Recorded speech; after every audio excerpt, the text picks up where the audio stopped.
Bien, bonjour à toutes et tous, bienvenue donc dans cette deuxième journée. Je ne pouvais malheureusement pas être présent hier, mais je n'ai entendu que des échos positifs sur cette première journée, donc nous sommes face à la tâche de faire au moins aussi bien. Je suis certain que ça devrait être le cas. Donc je vais présider, mais je vais devoir aussi exercer le rôle d'orateur, donc je vais essayer de bien tenir le temps de tout le monde, sauf peut-être de moi, donc ça on verra comment ça se passe. Mais on va essayer de ne pas perdre trop de temps et de démarrer tout de suite pour laisser un maximum d'espace aux échanges et aux questions qui pourront suivre les 4 interventions. Donc la première de ces 4 interventions, c'est notre collègue Patricia Popelier, et pas Popelier comme c'est sur la petite pancarte, Popelier, qui est professeur de droit constitutionnel à l'Université d'Anvers et qui a en particulier mené de nombreux travaux sur les questions relatives au fédéralisme.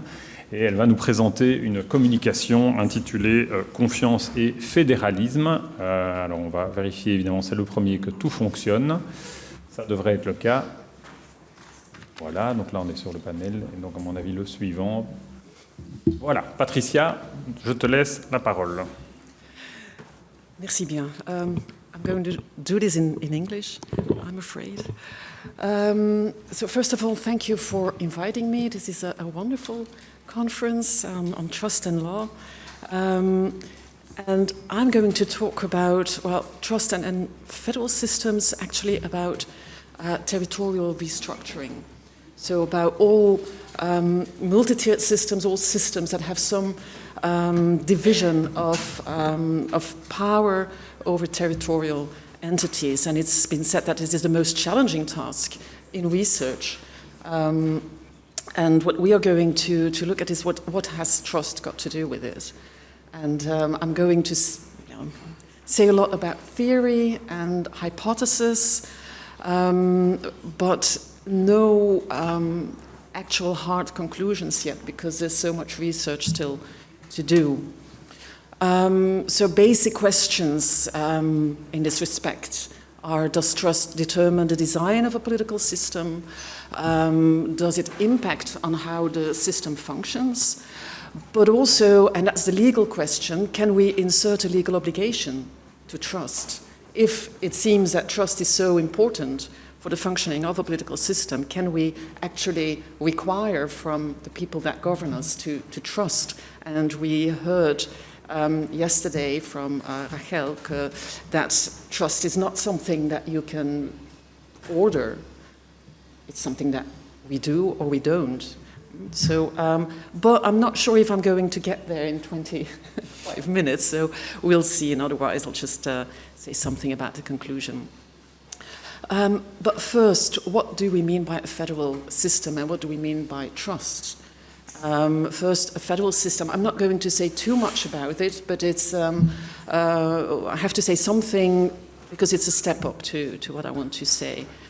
And what a federal system is yeah, sometimes very confusing. It's a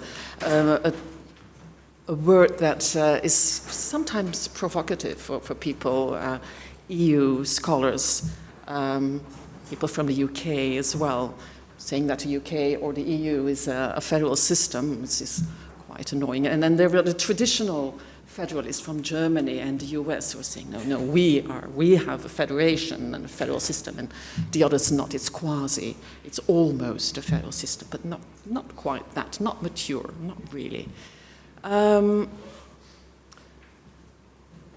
But if you look at it in a much broader way, then you can make the distinction between federalism as a principle, and I'm very interested in federal dynamics, in all the dynamics between different tiers of authority, territorial tiers of authority. So you could just call it multi-tiered systems as a political organization, which is much more neutral. And federations are then just one type of multi-tiered systems. And looking at the constitutional theory by Stephen Tierney on federal systems, who is looking at when do you really have a federal contract, a system that is based on a federal contract. And then I think we can make the distinction between federal systems as one type of or category of multi-tiered systems, and then federation as the type of federal system and multi-tiered system. So I'm interested mostly in multi-tiered systems broadly.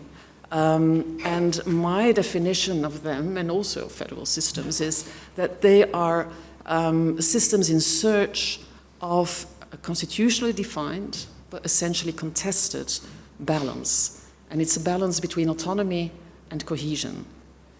What I mean by that, for autonomy, we all know what that is, because federal theory is all about autonomy.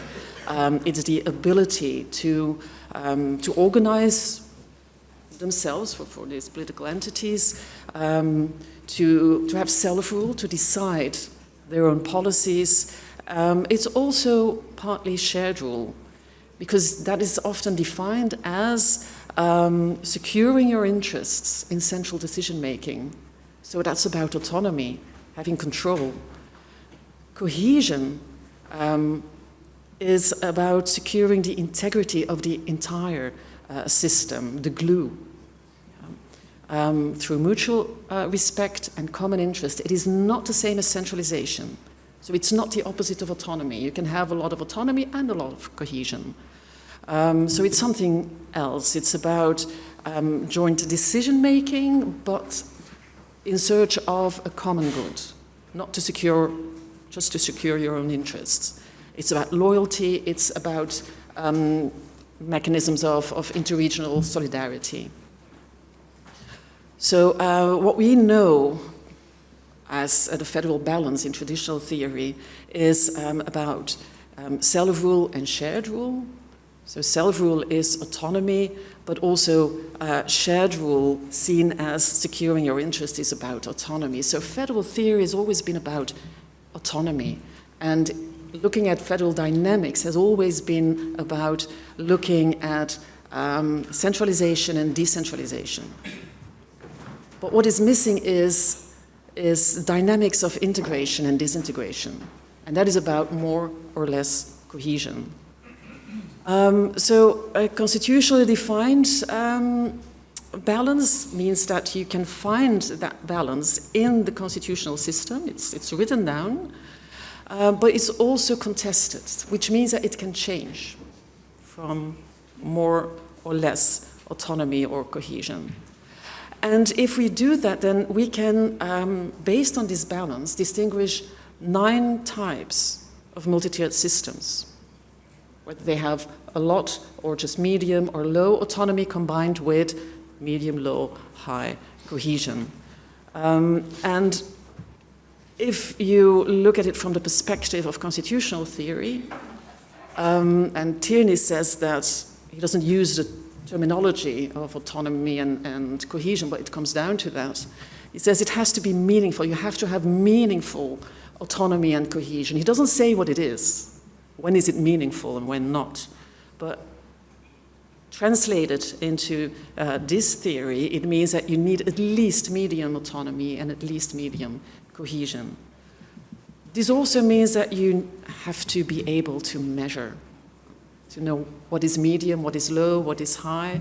So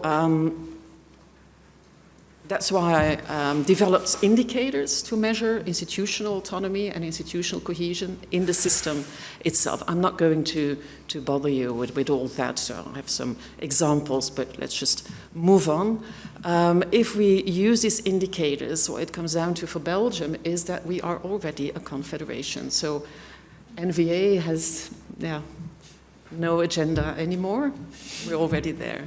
At least when we look at it from the point of view of the biggest entities.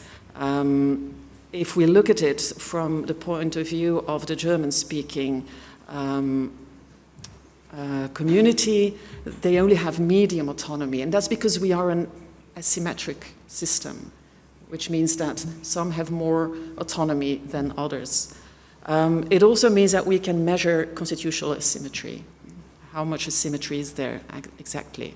So we've done that for a lot of divided systems. It's mostly in multinational divided system that you find constitutional asymmetry.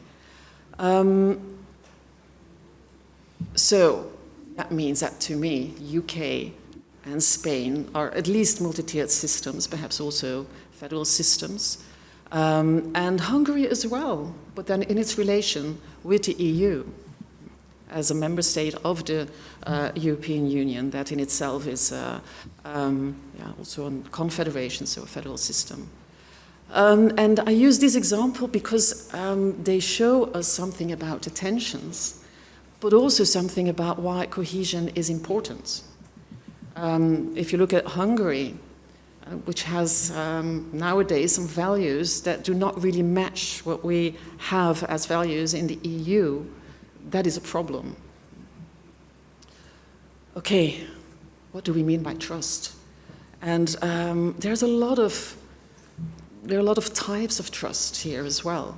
So we can talk about political trust, which is a trust that the people have towards the government. And in this case, it's about how they trust the central government and how they trust the regional government, which can be different. It's about social trust. How do the people trust each other? And it's about also trust between the political elites. Do the governments and the politicians at the regional level trust the ones at the central level? So, is trust important for the territorial structuring of a political system?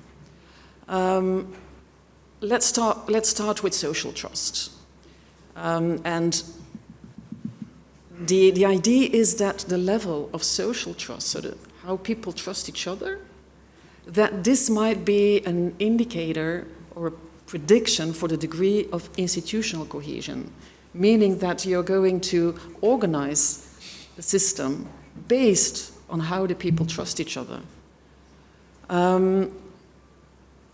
This is a definition that you find where people are thinking or reflecting on what is social cohesion, and social trust is an important part of that. So here you see the relationship between trust and cohesion, which is then important for my concept. And this is what sociologists say. Institutions change to reach a better fit with the underlying structural basis. It's 𝐿 who is saying this, but this is already since Livingstone, that they say that it's a social structure that determines the political structure.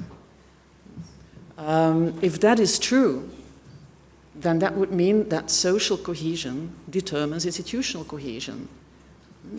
So you will find federal arrangements in systems where the population is somehow divided. At the same time, if we look at the success of federal systems, which are the most stable ones, which continue to exist the most likely, then we see that the ones that are the most stable are the homogeneous systems, where people are much like the others. They have a strong national identity.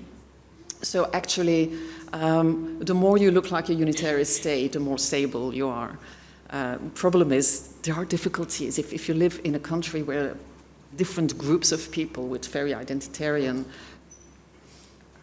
features live together, it is going to be very unstable. And then we are looking for a territorial structure to accommodate that.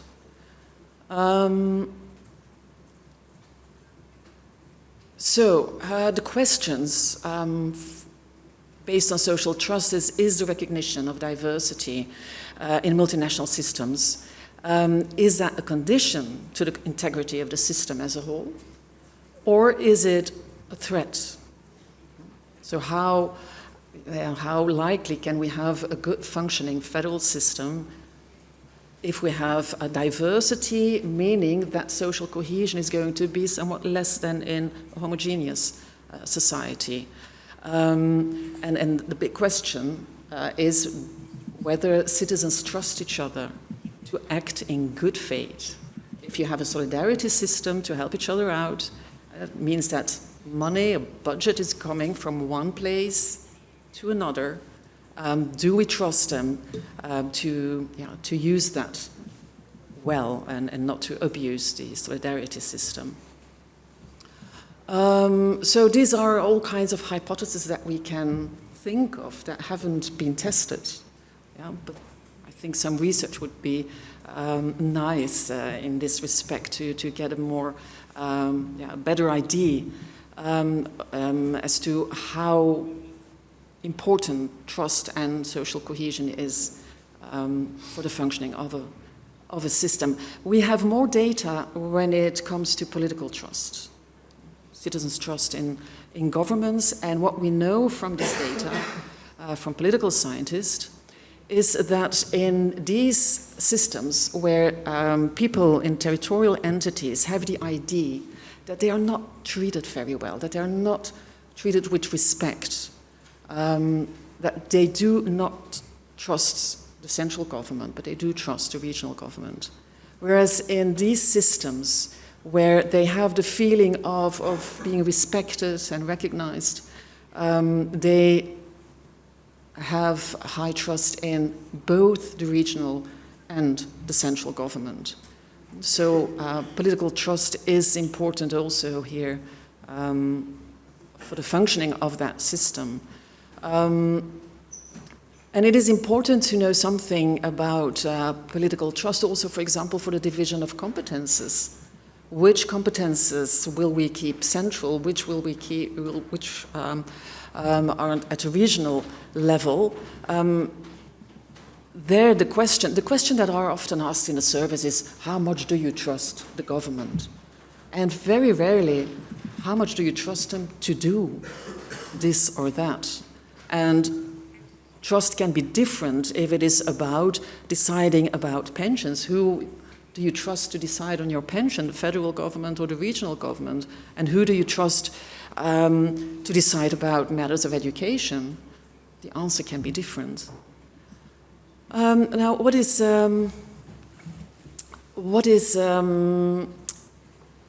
striking is if you look at the definition of cohesion, then you will see that there is quite some resemblance with the definition of trustworthiness.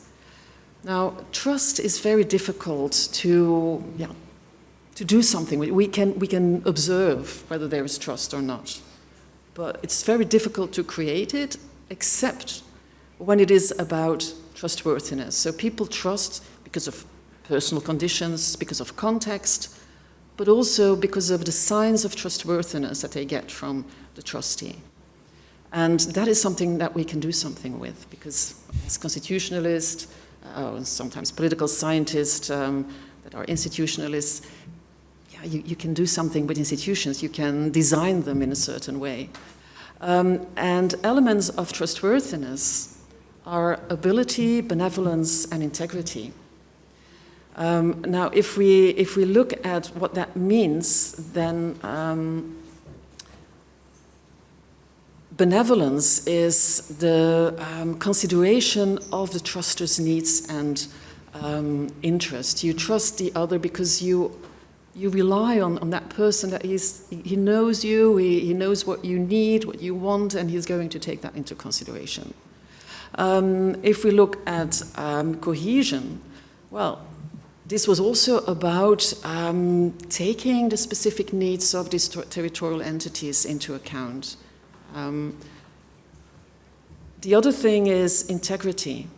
Integrity is about shared values. We trust one another because we know that the decision that is going to be made on the basis of values that I share. And shared values is also something that is important to keep cohesion within the system. Now, what we found in a Horizon project that we are running now, and I have 𝐿 here who has done a lot on that, and what we found is that if people trust, and we asked, do they trust the regional government in times of crisis, and the central government, the European and the local government. And we looked at those who trusted government the least. Now, they're going to trust it more if that entity collaborates with others. doesn't make a big difference if you already trusted that government, but if you didn't trust it and it's going to collaborate with another entity, there is more trust. So that might be an indication that there is something in it that with more that cohesion and collaboration and doing things together with respect and trust are somehow related. So how we could explain this outcome, but it's just, I mean, we don't know for a fact, but it could be an explanation that it has to do with ability. It's a sign that the least trusted entity relies on the capacities of the other entity. So, and you didn't trust it because you didn't think it was capable, but also because of benevolence. There are signs that the needs and interests of the other entity are respected because you are consulting that other entity. The last type of trust is trust between political elites. And we have this paper by 𝐏𝐚𝐭𝐫𝐢𝐚 on trust as a federal value. And they say that trust as a federal value means that there is some reliance on the integrity of one another and an overall commitment to the maintenance of the partnership and the feeling of confidence that even if you don't agree on everything, at least that you will believe that everything is done in good faith. Now, what does that have to do with federal design? My intuition is that if political elites trust each other, then you can have a system with shared competences. You can have a system with a very inclusive decision-making process, so a lot of cohesion there, because you trust each other and you will collaborate. If it's not the case, then these kind of instruments might have the wrong effect, namely that they're not going to find any agreement and it's stuck. So in that case, you will have a system with exclusive competences, which is either very centralized, if there is like a dominant central actor, or very decentralized, which is the Belgian case. That would mean that it is rather the trust between political elites, even more than social trust, that determines the design of the system, because they're the ones that actually decide what the institutions will be and how the federal system will be organized. And what we see, for example, in the Belgian case, is that indeed there is not always such a congruence between social cohesion and institutional cohesion, between how people really feel about each other and the extent to which they feel that they belong to each other, on the one hand, and cohesion that is in the federal system on the other hand, which could be a sign that political trust or a lack of political trust between political elites is a better determinant. These are just a lot of hypotheses that I have, but I'll just leave them here. The question is, do I have time for the last part? You have 3 minutes. 3 minutes, okay. I'll go just to like the legal obligation. Can we insert a legal obligation to trust if it's so important for the functioning of a system? What we see is that we do it. We put it in the Constitution as an obligation. The South African Constitution has it. All spheres of government must cooperate in mutual trust. They have to trust each other. Same thing for the European Union. We have a principle of mutual trust. It's not written in the treaty, but the Court of Justice has said that this is a very important principle, and we have to act accordingly. For example, in the case of the European arrest warrant, it is an obligation for judicial authorities in member states to do certain things as if they trusted. So you cannot have a legal obligation to trust, but you can have a legal obligation to act as if you trusted the other entity. Now, how reasonable is that? And we see, I'm not going to go over the entire thing because there's no time for that. You can take a couple of more minutes if you like. I can? Yeah. Well, anyway, I'm not going to bother you too long. So what we see in the case law of the Court of Justice is that to make an exception, for example, there were examples for, about Poland when it was still an illiberal system, and you don't want to send someone there because you don't trust the judicial system, you don't trust the courts to act in accordance with fundamental rights. And same now for Hungary. What the Court of Justice says, well, first step is, are there objective, reliable, specifically, properly updated information about that system that shows you that there is a risk of inhuman or degrading treatments? Second step, are there reasons to believe that in this specific case, the individual concerned will be exposed to that risk? Now, there's an R missing. So the Advocate General said about this Polish case, even assuming that there is in Poland a real risk of flagrant denial of justice, so the first step, this cannot be taken to mean that no Polish court is capable of hearing any case. So the second step is not fulfilled. Now, what is the problem with this reasoning is that trust is also multi-level, not just political systems. Trust is multi-level, meaning that you trust a system, you trust an organization, you trust individuals, and it all impacts on each other. So, meaning that the individual can act as a boundary spanner if you trust the system, or if you trust the organization, you can trust the individual, or you trust the individual, and so you trust the organization. In any case, if you do not trust the system, then there is a very likeliness that you will not trust the organization either, and the judges that work in that organization. So in a trust approach, this is not a reasoning that really holds. The reasoning should be that if the first step is really clear and there's a real risk of injustice, that you do not want to send people over there. So the conclusion is, if you really want to have a federal system based on mutual trust, that you also have to organize your system in such a way that you can actually trust each other, meaning that you have to take seriously